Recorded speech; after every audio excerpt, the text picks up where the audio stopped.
can I help you? Yes, have you got it? Well? Great, thank you, officer. That's all I wanted. Payment for services rendered. If you continue to stay here, I just ask that you please pay your nightly bill in advance starting tomorrow. He's not sorry about his behavior for your sake. Now that you have money, he really wants to make sure you're not angry with him. I'll unlock the electronic lock to your room. All the doors lock automatically at 9 p.m. Please pay for each night in advance starting tomorrow. 20 real per night. I'll take a room here too. Of course. Always happy to have officers from the RCM as guests. Anything else I can do for you?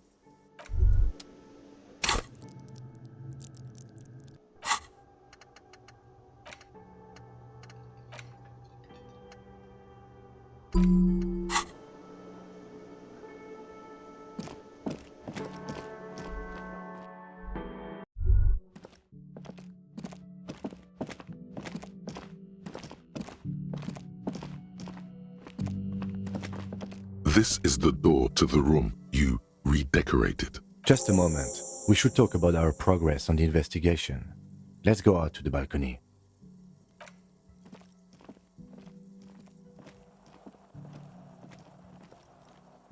The air outside is brisk. The lieutenant is silent for a moment. He listens to the traffic hum. Then, Now then, we should talk about the investigation. But I also feel you're a bit hazy on the RCM. Our role here, our rights, our jurisdiction, basically. I have a cigarette every night when I go over my notes. It's something of a ritual. oh man, he looks so devastatingly cool with that cigarette. You mean this? This isn't cool. It's an unnecessary trial of will and unhealthy.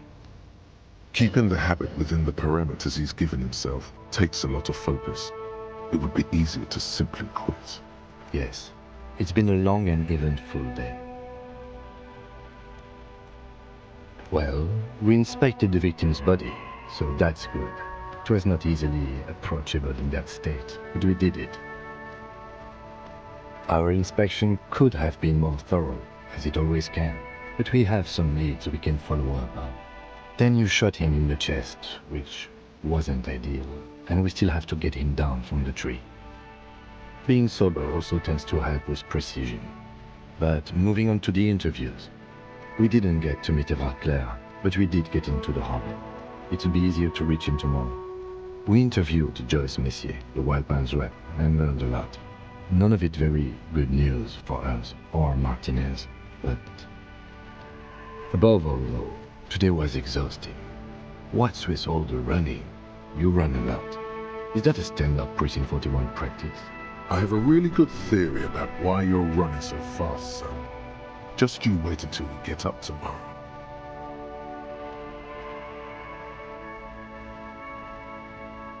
It's impressive, to say the least.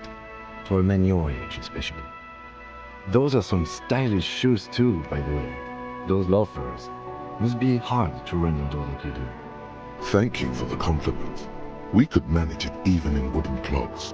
There are uncanny running reservoirs in this body. God knows why. They're quite limited, actually. The power officers of the Revachol Citizens Militia exercise most frequently is imposing fines of up to 1,000 real for offenses, in accordance with an interdepartmental schedule.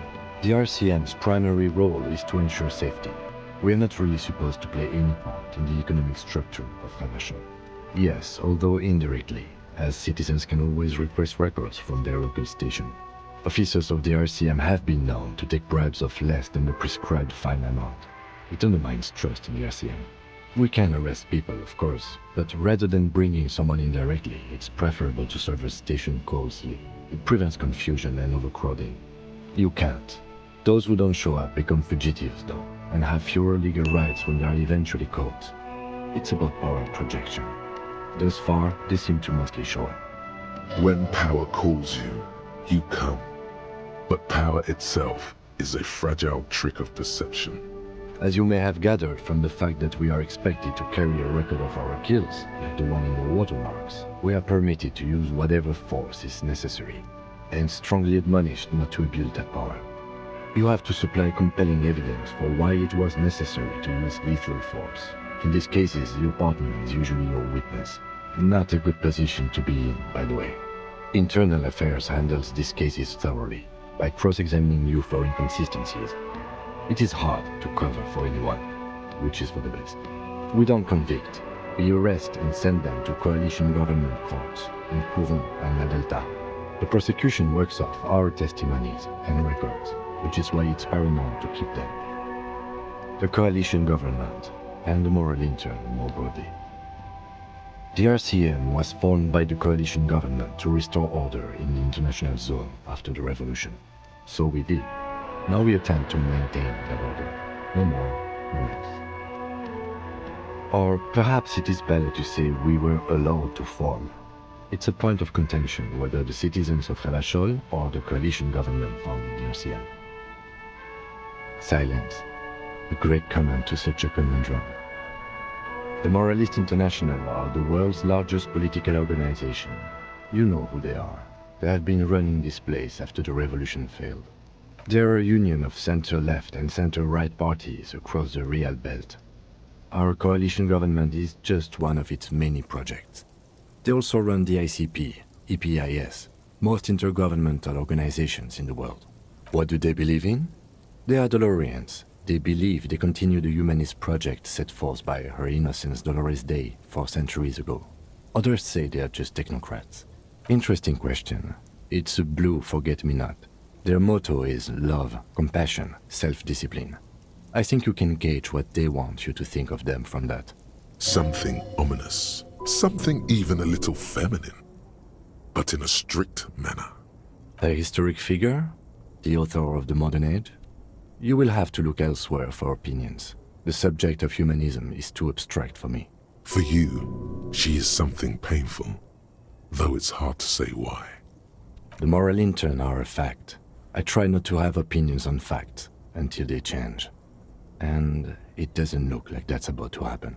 It is more than that. There's some kind of affection in him. Yes, I did, when I was younger. In my 20s, I considered myself a moralist. A blue forget-me-not, a piece of the sky. They're not all that bad. But the years have changed that. I don't know what I believe in now. No, I believe in the RCM. That's enough for me. Do you?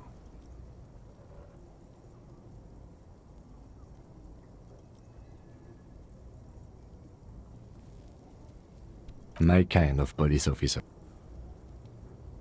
The lights of the orphan district are reflected in his glasses, the red and golden orbs of the motorway sliding like pearls on a string from east to west as Revachol commutes back to the suburbs. Tomorrow is Tuesday. Monday is over. The dying lights of the city shimmer below. Slowly, like luminous clouds, they pass on his lenses. The lieutenant looks at his slim cigarette, contemplating the next drag. This soldier is the highlight of the day for me, he thinks. This little stick right here. They really don't like us here. And the mouth on that kid, Kuno. It's different inland, in Jamrock and the GRIH. It's our fault for leaving this place to the dogs, to the union, to the company, not daring to come here more often. It's like I told you, this place is an orphan, fallen between the cracks. We run this city. West of the river is RCM land. It's incredibly hard. Human beings are... But we are in control, and it's worth it. The organization works, our systems work. If they didn't, the city would disintegrate. Me too, but I wouldn't count on any drastic changes in our lifetimes. Yeah, it's getting very cold now. Let's go.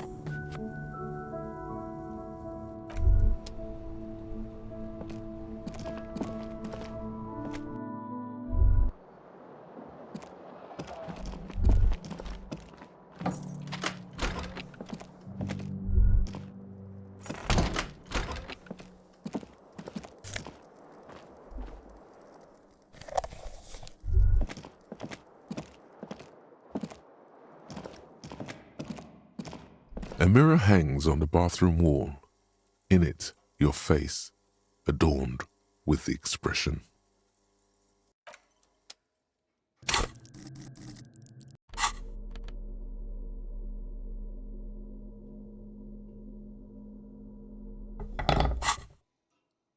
A mirror hangs on the bathroom wall.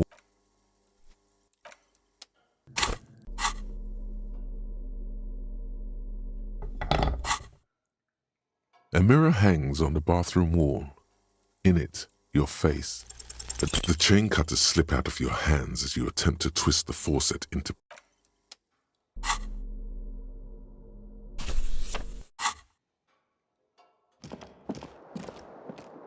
The bed is cold and not particularly inviting, but it's yours. The sheets look awful. The sheets feel at once coarse and clammy against your skin. The bed sags beneath your weight as you stretch out and finally close your eyes.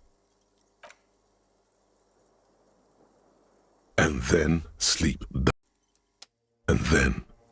doesn't come. Obviously, you're in bed with your eyes closed, but it's not happening.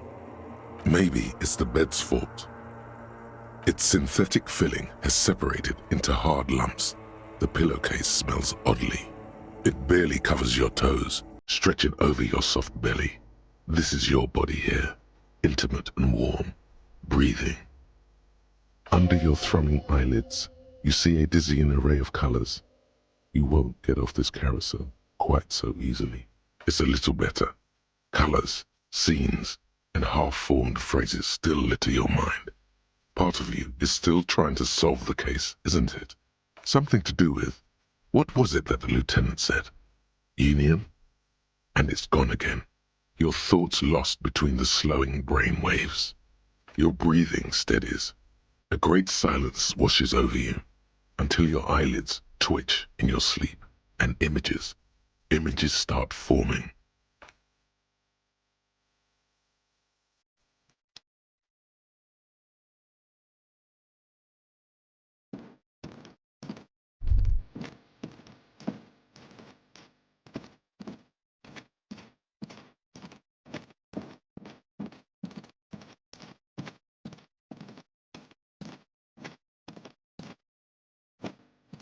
Do you remember the scent of your childhood?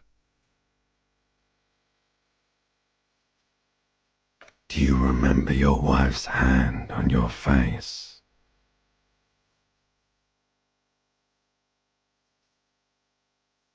That's right, funky baby. And you just stood there, one hand on the bottle and the other on your dick, watching her go. Let it all be dragged away from you. Tell me, where are your friends? Human beings have friends, Harry boy. Where the hell are yours? They were only cramping your descent into the abyss. Now they're gone. 3 times gone and never coming back. All of it. You failed. You failed me. You failed Elysium. Everything. The pale and the useless. On the surface. The outer magnetosphere. Burning, furious truth.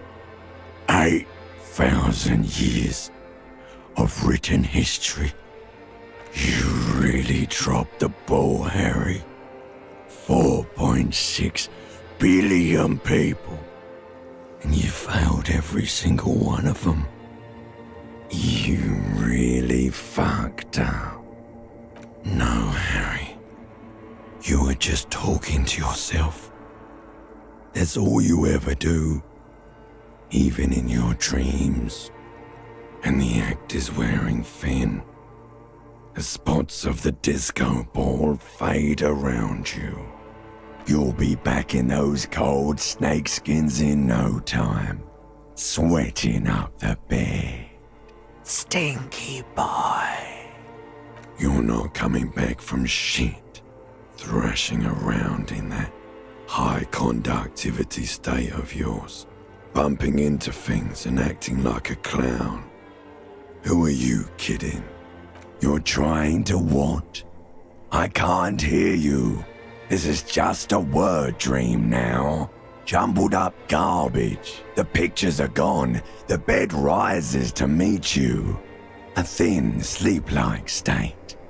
More glass than velvet, grinding in your head. So something is wrong. Sleep shouldn't be this bad, this dry, this unnourishing. There's something wrong with your thoughts. Some kind of new type of hangover. Oh yes, party boy, and it's worse than the one before. Just think of the shit you saw. Here it comes too, so soon already. A silent alarm goes off in your head like clockwork, barely let you sleep at all. Time to get those clothes on, Harry. Time to go to work in the shit factory.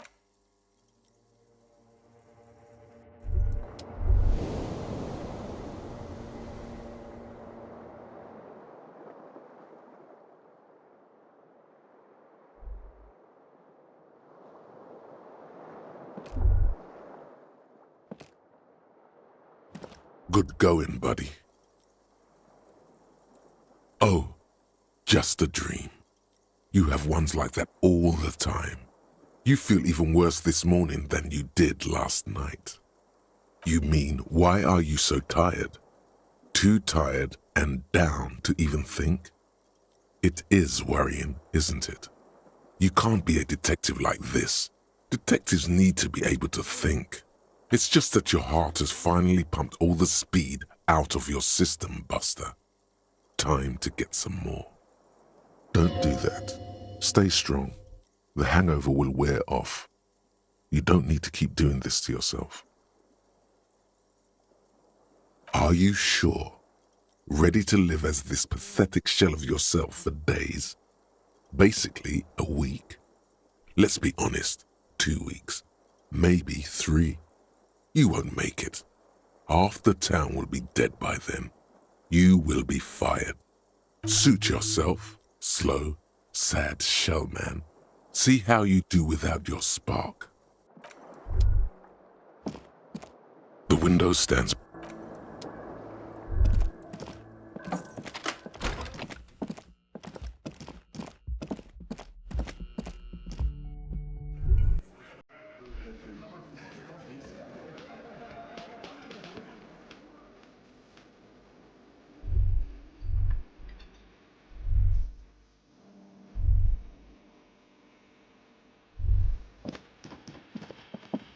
Morning. Looks like we can get to work at once. The union muscle turned up. They look rowdy. We should talk to them. I completely forgot. Sorry, I had a rough night's sleep. It's them by the looks of it. Loud and nasty, just like the manager said. One loose thread less to worry about. And one big problem to replace it. Everything points to the dock workers union. The belt used for hanging him. The circumstances in Martinez. My preliminary information, which may, of course, all be wrong. But we still need to talk to them, and it won't be easy. I mean ungovernable. Martinez isn't exactly enthusiastic about the RCM being here. They prefer to be policed by the union. These men here, men who drink beer for breakfast? There's talk of an armed wing of the union called the Hardy Boys, who are responsible for said policing. I think it's them. That would just escalate tensions. No captain would sign off on it. Solving one murder isn't worth a conflict between the RCM and the Debarders Union. In fact, even the death of 2 detectives might not warrant an all-out war. So let's keep a cool head, okay?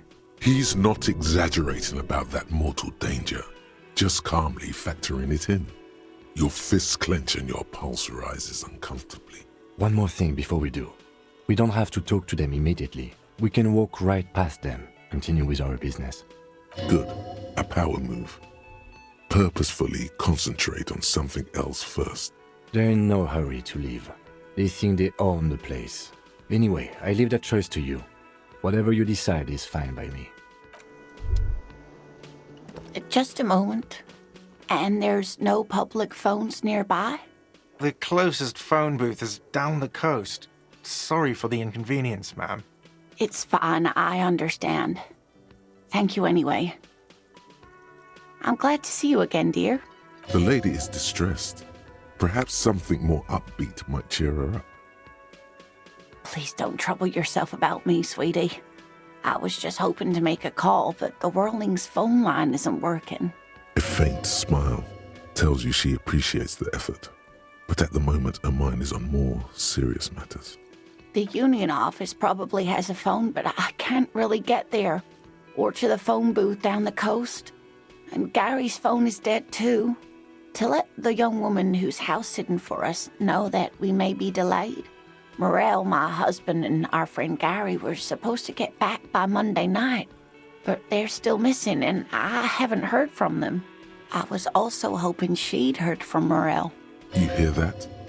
Someone's missing. There could be foul play afoot. That's right. Now skip the foreplay. Time to dive into the dark alleys. Start shaking down the usual suspects. You know, legwork. Doing some good will alleviate the hangover. At least you're of use to someone. That's just it. This isn't like him at all. He always plans his expeditions so carefully. A cold breeze hisses through dense thickets of reeds. Something sweet in it, somnolent. A damp chill goes down your spine. When you look around, you're still in the whirling in rags. But you have more important things to worry about. Just some field work, sweetie. Morel is a highly trained scientist. He and his assistant Gary are studying an extremely rare species of insect. But they should have returned by now. They were just going down the coast across the waterlock to set a few traps. He said they'd be back on Monday. What could be keeping them? The waterlock, that was broken. Could this be it? Oh my. What happened to the waterlock? Oh, sweetie. If it weren't for you, I'd be looking forward to another sleepless night. Thank you from the bottom of my heart. You're welcome, ma'am. I hate to ask, but if your investigation takes you to the other side of the coast, please do keep an eye out for my husband. This will surely lead to a cryptozoological mystery with that extremely rare insect. And if you see him, let him know Lena is waiting for him here at the Whirling. He gets so tangled up in his work that he may not know the waterlock's been repaired, and it's cold out there. Oh, you're such a dear. Thank you, sweetie. Oh, yes. A zoologist. A cryptozoologist, to be more precise. It's a pseudoscience that attempts to legitimize research into mythological beasts and urban legends. That's one opinion, yes. And people are entitled to their opinions. My apologies, ma'am. I did not mean to undermine your hobby. It's not a hobby, dear. It's a subfield of zoology, one specializing in animal species that are so exceedingly rare that many assume them to be extinct or even fictitious. Searching for such species called cryptids is difficult and often thankless, and frankly, many scientists are too lazy to do it. Universities these days are rarely interested in supporting real research. She's completely internalized her husband's struggles. They are her own. Oh dear, I'm not sure where to begin. We'll be celebrating our 16th anniversary this autumn. Not the most numerically satisfying anniversary, but I like the less obvious milestones even more somehow. Well, his expression is slightly grumpy, but his eyes are always bright and curious, like a small boy's. And his palms are quite coarse from all the field work, but he's quite gentle. It's always a challenge to describe the person you know best in the world.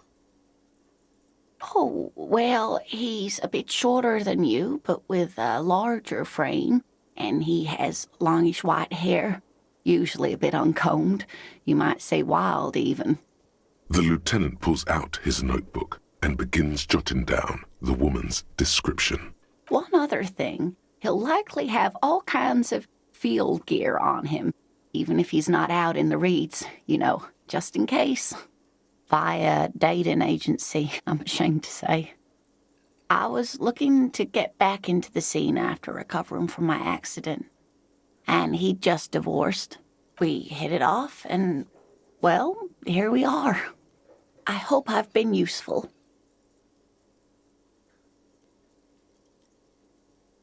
Oh, sweetie, it's fascinating, but I shouldn't bore you with entomological minutiae. The lieutenant gives you a sideways glance. Well, it's a phasmid, technically, but... Oh, yeah. Here comes the interesting.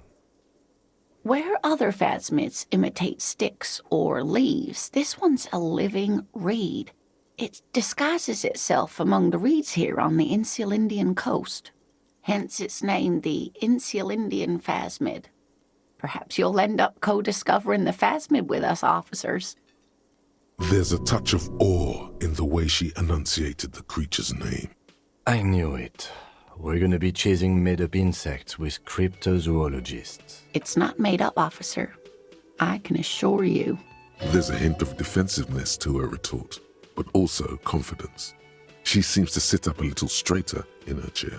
It's simply elusive, so much so that most establishment zoologists doubt it exists at all. Well, some teenagers making out in the reeds saw one. They didn't know what it was, of course, but there was a brief article in a local newspaper about their encounter with a ghost insect that looks like the reeds. Gary sent us the clipping. Of course, most phasmid sightings turn out to be false alarms, but their description matched the Insulindian phasmid perfectly, and they didn't even know what they were looking at. Not at all. Why else would it hide itself so carefully? Yes, it can blend in almost perfectly among the reeds. It's how it stayed hidden all these years, centuries even. Oh dear, I'm afraid I'm not explaining this very well. It is very special. Morel can explain it all much better. I wish you could hear him describe it. Then you'd understand, I'm sure. There's really no point in manipulating anyone. She'd be only too pleased to tell you about her work. Go on and ask.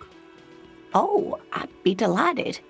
Truth be told, I could really use the company too. One cryptid, not a couple. One. He nods and assumes a waiting posture. Cryptids, cryptids. Let's hear about all the interesting cryptids. Ooh, tough choice there.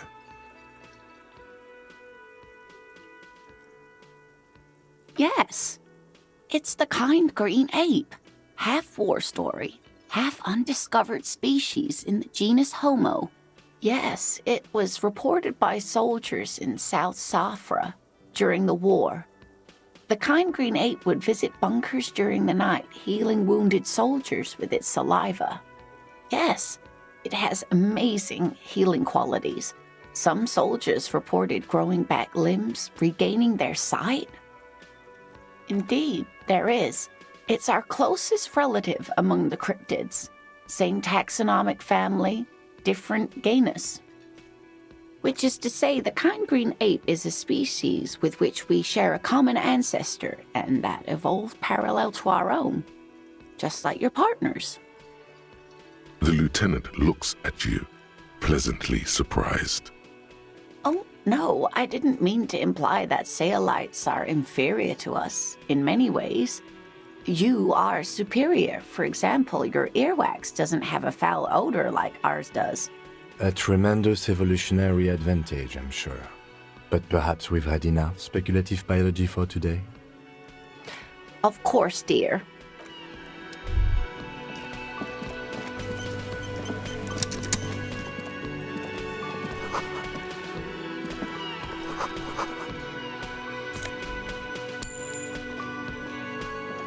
A thin man is smoking below an exhaust hood, occasionally sipping from his mug. This must be the Whirling's cook. As you step in, he nods toward the table and says something in a completely foreign language. The only words you can make out are Garancy and Quebec. It must be his name. Garancy. Garancy Quebec. Sounds representative. The man puts his cup down and replies something, his left hand drawing arcs in the air. The mention of mañana gets his attention. He smiles and delivers a whole slew of unfamiliar words and lively gestures. Then he falls silent again. They're friends? The man says a couple of sentences in that strange language of his and then seems to wait for you to speak. Boss need more vodka? Okay, so it's vodka that keeps the men happy and in good spirits. Clever move by the Union. Vodka burst! I love it, Bratan! Turn it the fuck up and then ask for some yourself. Turning it up seems like a dangerous idea, honestly. The place is a powder keg. The cook gives you a long, inspecting look, then shrugs too, and you see a heavy steel door with a prominent dimpled lock. It's painted blue. You immediately feel drawn to the color. Blue is for mystery. The cobalt blue surface feels rough to touch. The door does not budge. A challenge. You're right. The door looks positively immutable. You do? It's a door in the back of the kitchen. Why do you care where it leads? It is quite pretty. I suppose we could look into it as a side investigation. If you say so, Gart is the person to ask. The man ponders his cooking utensils and gives you. The man says a Okay, so Vodka! turning it up seems like he smiles, nodding vigorously, then pours half a bottle of vodka into the pot. With a whistle, he stirs the brew.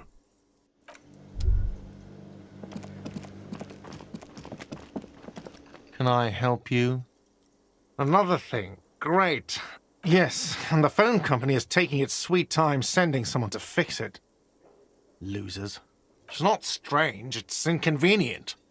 Who told you that? Fine, yeah, it looked like someone had messed with the wiring. It was shortly after the hanging, but I don't know if it's at all related. Plenty of assholes around here who aren't murderers.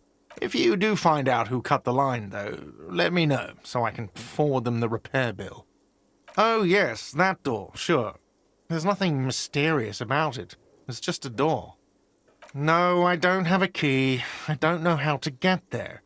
And I don't care either. It's not like I've been wondering about it for 10 years. It's just a frit warehouse, probably. Or some boring storage space with a bunch of old junk and dust. Junk and dust. He's attempting to maintain an air of indifference. It's absolutely not convincing. Fine, okay, a little. But my job doesn't leave me time for wondering about one locked door in one of the cafeterias I manage. So I haven't opened it. I have cleaned the whole place 100 times over, though, after the animals. And I haven't found a key, so good luck with that. Yes?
it's you again.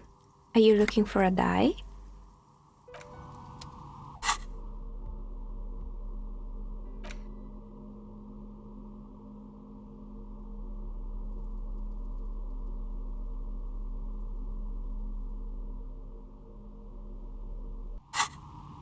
Oh, it's you again. A gust of cold air sweeps through the chimney. The stones and minerals on the shelves rattle as though agitated. For a moment, it almost feels as though you're outside the building, exposed to the atmosphere. Didn't we already talk about this? What are you talking about? My address is exactly the same. Rue de Saint-Guilain 10. No, the old coal plant that used to be here was subsumed into the new venture, its ruins swallowed up. Yet it has a different address in the heart of the city. This doesn't make any sense. Are you saying my business was spared because of a technicality? Where is this coming from? And what? Does it mean that I'm safe from failure? Don't let her become complacent. She still needs to ward her soul against the evil forces. She starts laughing, her fingers trying to rub away the exhaustion from her face. Do you know what this is? It's a mourning ring. I made this when my first company failed. It was a small jewelry shop right here in the East Delta Commerce Center, built with the little I inherited from my parents. I drove it into the ground within a year. I didn't have what you would call a viable business plan. It wasn't just the jewelry shop either. I always thought that it was just the world that you were supposed to try again and again until you finally succeed. And now you're telling me what? That it was all because I didn't run my little shops and ventures from a dump inside an abandoned chimney? Yeah. Or maybe it's the entire world that's cursed. It's such a precarious place. Nothing ever works out the way you want it. That's why people like role-playing games.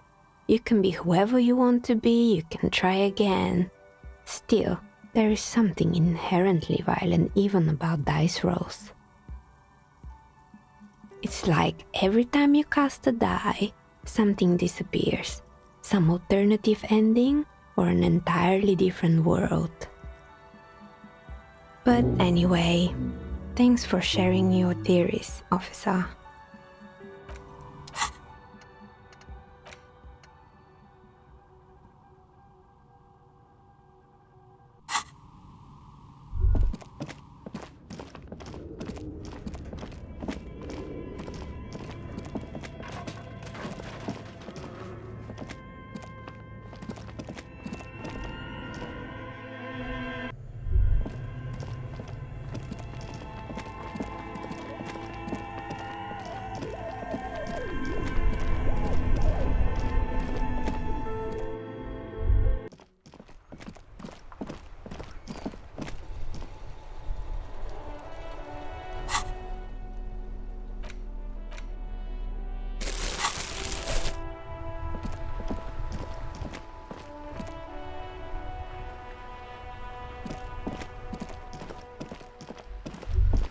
Every snowflake is like a little gift from the sky.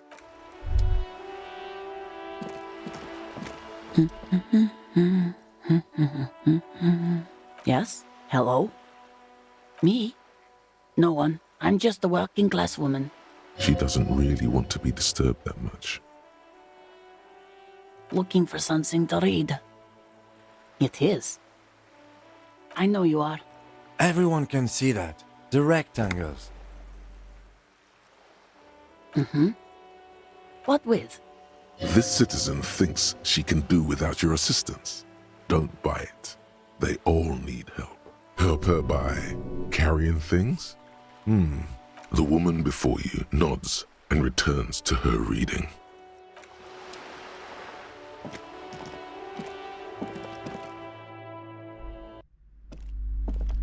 You're alive and well. Don't keep me waiting now. What's in there? In that dark sarcophagus? Yes, yes. How was it?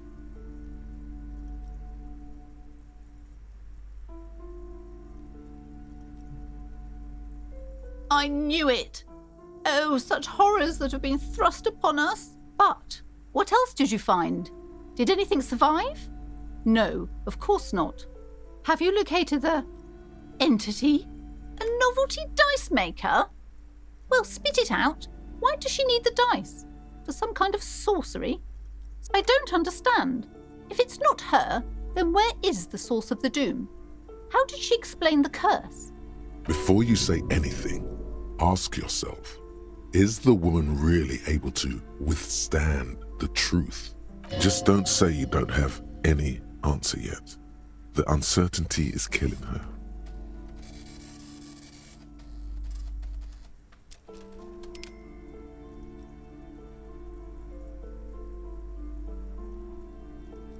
A third order presence, yes. A great dark relief washes over her. I've heard of these triactors. In certain occult literature, that's too dark to dwell on for too long, and definitely not in public. I understand everything, sir. Thank you for your descending into the maelstrom. I will keep fort up here, strengthen the wards, do my best. And if you happen upon the third entity in your travels, may the Lord be with you. Well, this has been absolutely educational. If we happen on the third presence in our travels, we will certainly come back to tell you. Yes, the venture continues. In other waters, darker waters. Should we get out of here before the vortex collapses? The shop around you feels ancient suddenly, damp and saturated by the coastal air. The books are rotting. A great cold lives here, and there too. 1,200 meters away on the urban coast, the dark shape of a church is reflected on the water, calling.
Before the cargo container. Its drawer has not lessened.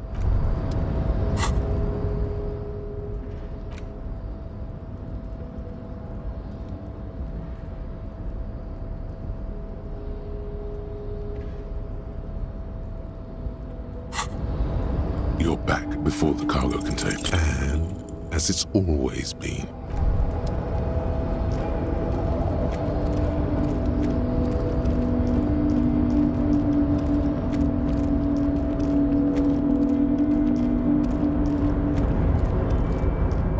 Mister, I knew you'd be back to talk with old Leo here. Yes, I did. Yes, I did. It's like Lady Larice said when she opened a bathhouse in the basement of my apartment building.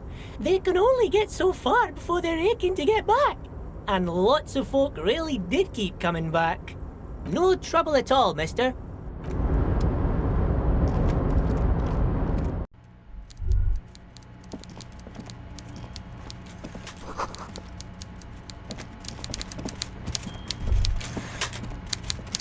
Before you is a walrus of a man seated behind a large desk. He looks up from his work, not the least bit surprised to see you.